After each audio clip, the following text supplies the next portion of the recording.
Quando falamos de dados, do poder da informação para apoiar as decisões do nosso negócio e a estratégia da nossa empresa, por vezes falamos a um nível tão macro que é fácil entrarmos no domínio da ficção científica e acabamos a falar dos dados como um fim em si mesmo, ao invés de procurarmos responder à primeira pergunta, à pergunta mais simples: que dados têm valor para o meu negócio? Sobretudo daqueles que têm origem nas minhas operações e relacionamento com clientes. Uma abordagem de gestão data-driven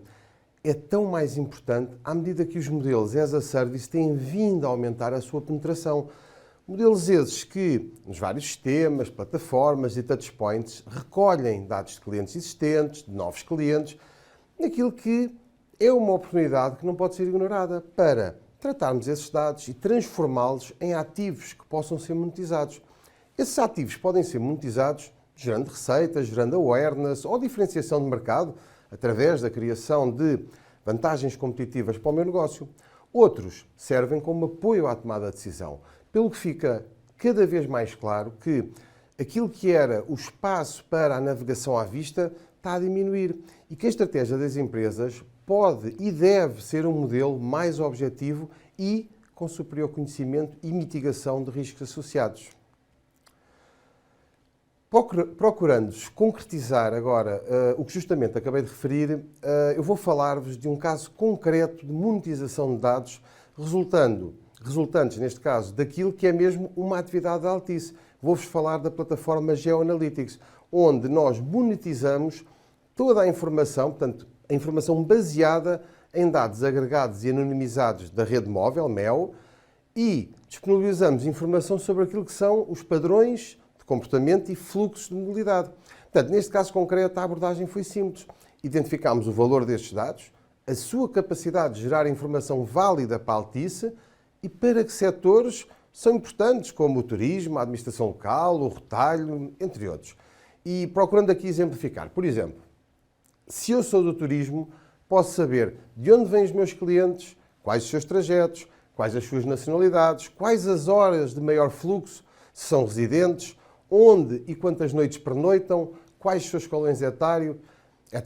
e tudo isto é informação importante para o meu negócio, para a definição daquilo que é a minha oferta e até, para a targetização daquilo que é o meu esforço de comunicação e marketing. E, por exemplo, se eu trabalho num setor como a mobilidade e usando esta mesma ferramenta, eu posso saber qual é a duração e a origem das viagens em determinadas zonas, saber a que horas os fluxos de pessoas são maiores e geram maior concentração justamente de pessoas nessas zonas, até perceber nesses fluxos, das pessoas que compõem esses fluxos, quem é residente, quem é que executa essas deslocações diariamente para ir trabalhar, quem é turista e desses que são turistas, quem é nacional, quem é estrangeiro. E, portanto, estas informações garantem melhores decisões, melhor oferta, melhores infraestruturas, porque garantem uma maior aderência daquilo que são as nossas decisões com a realidade. Importa aqui fazer um disclaimer que, quando nós, por princípio e com uma metodologia clara e definida, nos apoiamos em dados para tomar decisões, para definir aquilo que é a estratégia da nossa organização, seja ela privada ou pública, importa garantir que são dados fiáveis e representativos, porque de nada serve uma boa estratégia apoiada a dados, uma boa estratégia data-driven, se esta não garantir estes dois fatores que são substantivos, fiabilidade e representatividade dos dados. No caso de GeoAnalytics, estamos a falar de dados que se baseiam numa extrapolação de amostras, onde, naturalmente, aqui o tema-chave é a representatividade. E, neste caso, estamos salvaguardados porque, sendo a MEO líder de mercado, a representatividade dos seus dados, matematicamente, sem margem de erro, é a maior que podemos ter numa ferramenta deste género em Portugal. Assumindo então, e de acordo com aquilo que falámos, o pressuposto de que uma organização mais inteligente tem nos dados uma importante fonte de conhecimento para gerir, para planear, para evoluir, para construir o seu futuro, e assumindo também que as vossas organizações já fizeram a gestão da sua mudança, a simplificação dos processos de tomada de decisão e que já imaginam o vosso futuro em cima de informação, portanto, que são empresas tecnológicas, independentemente do setor em que operam, aqui a $1 million question é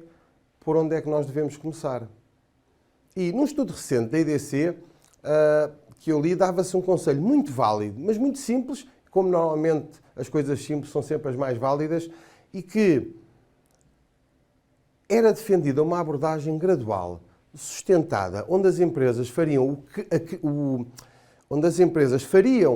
o caminho de criação de valor e monetização dos seus dados, dando-se a si própria tempo.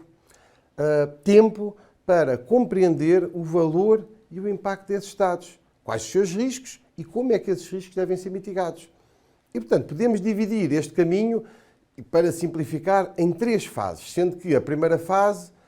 diz respeito a que dados podem criar valor para a minha organização. E o objetivo desta fase é simples, é coligir ideias, é identificar que dados existentes na organização podem ser tratados para criar valor, sobretudo aqueles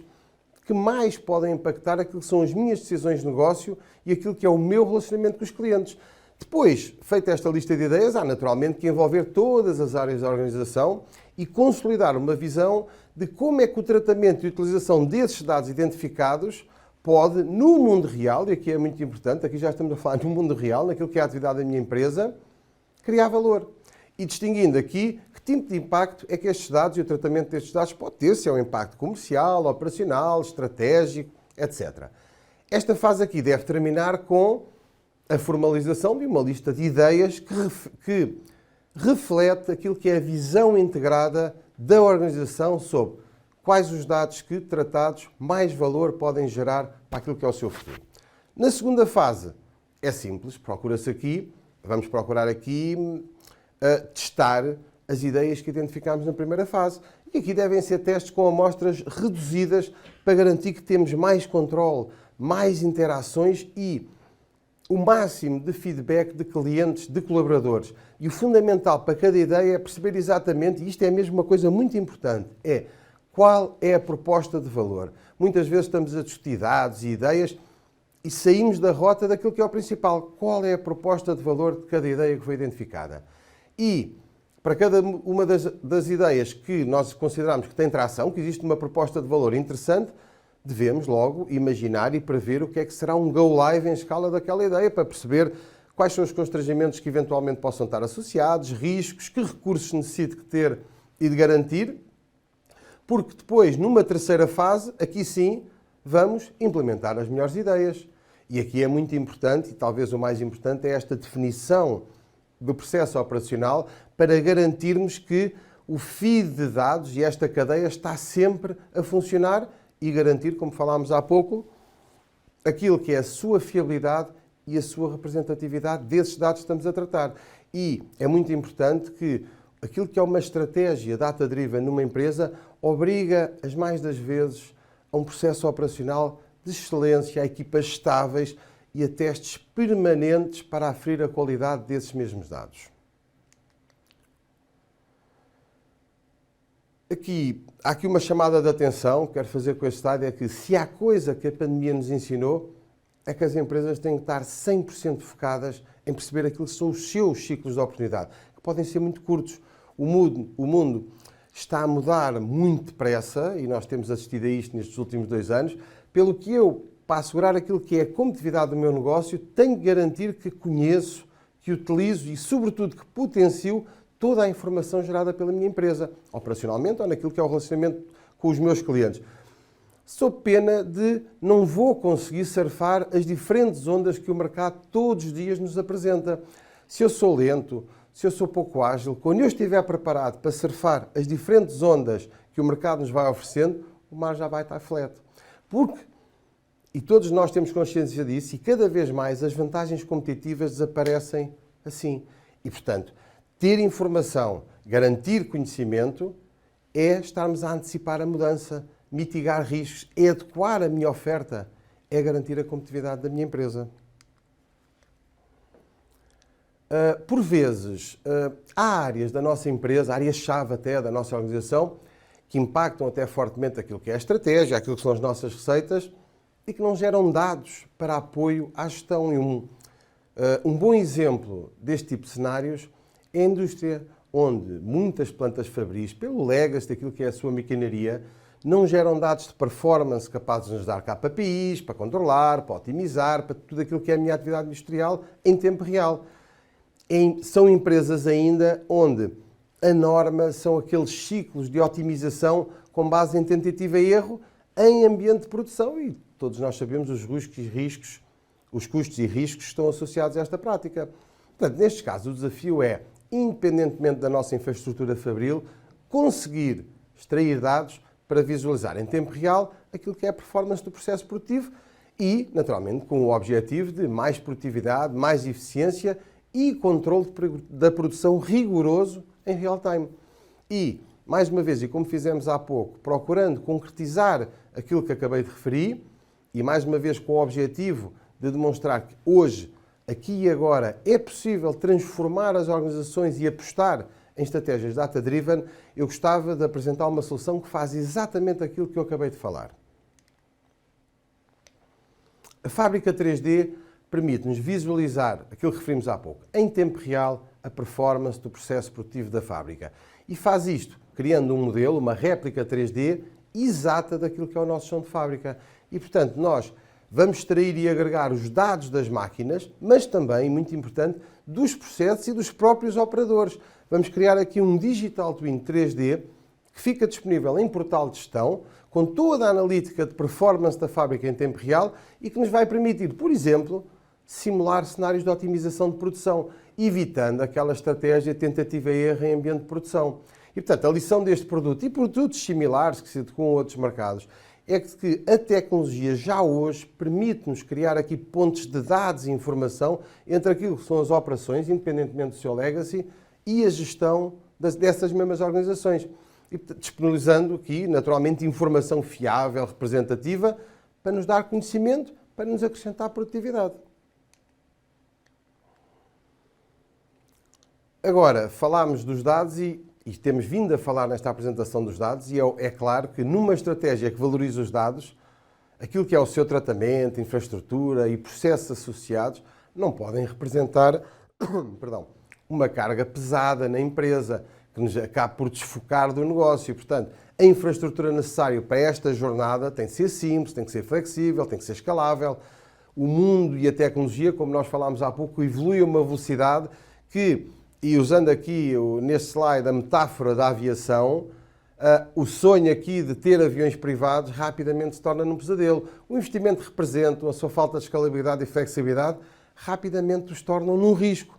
Por isso, uma empresa competitiva, uma empresa tecnológica, uma empresa que assume esta viagem data-driven, é uma empresa que voa na cloud. Naturalmente, nós sabemos que não se elimina legacy de um dia para o outro. E, portanto, o que nós advogamos é que devemos seguir uma abordagem híbrida, com evolução sustentada, à velocidade possível das empresas. Por questões de compliance até podemos considerar, ou por questões de soberania dos dados, que algumas das empresas, independentemente da sua evolução, vão mantendo algumas rotas ainda com os seus aviões privados. Porque cada viagem é um caminho diferente, pode ser mais rápido e disruptivo, pode ser mais lento, de acordo com aquilo que é as competências à data e recursos existentes na minha empresa, mas o que tem que ficar claro é que a grande vantagem de uma abordagem híbrida é que permite o melhor de dois mundos. E, portanto, garante-nos um IT muito mais simplificado, as a service, sem investimento à cabeça, escalável e flexível. E nós, na Altice,